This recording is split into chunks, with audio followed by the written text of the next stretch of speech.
First tonight, though, data is key to understanding this virus. Governor DeSantis himself said he's making data-driven decisions about reopening Florida. And the state continues to point to its COVID-19 dashboard as the best place for people like you to see how we're doing flattening the curve.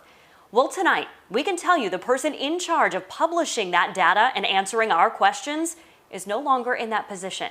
10 Investigates' Jennifer Titus has been digging deeper into data concerns for weeks. Jen, what happened?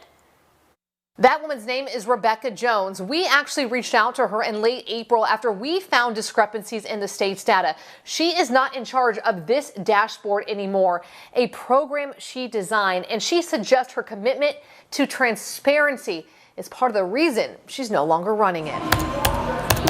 In an email dated May 15th, Rebecca Jones sent a letter to an email group to whom she regularly sent coronavirus data. 10 Investigates obtained a copy of the email from a source at USF Health. For reasons beyond my division's control, as of late in the day on May 5th, my office is no longer managing the COVID-19 dashboard. I am no longer involved in the publication of data, fixing errors, answering questions, etc. in any shape or form. She goes on to mention, I understand, appreciate, and even share your concern about all the dramatic changes that have occurred and those that are yet to come. However, I cannot provide any insight now or going forward.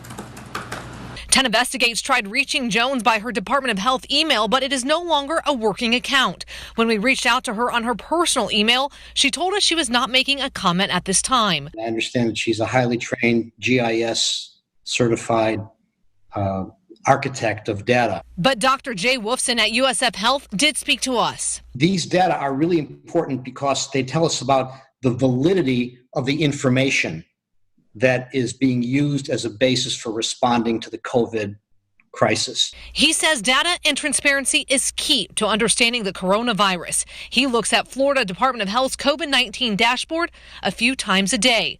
That dashboard is what Jones and her team created. Quality of those data and the completeness of those data and the transparency of those data are terribly important. And I think Ms. Jones was at least sharing her concerns as an insider about those factors. Ending her email on May 15th, Jones wrote, as a word of caution, I would not expect the new team to continue the same level of accessibility and transparency that I made central to the process during the first 2 months. After all, my commitment to both is largely, arguably entirely, the reason I am no longer managing it. Transparency is important from day one. That's very critical. And we have reached out to the Department of Health regarding Rebecca Jones. Guys, we are still waiting to hear back.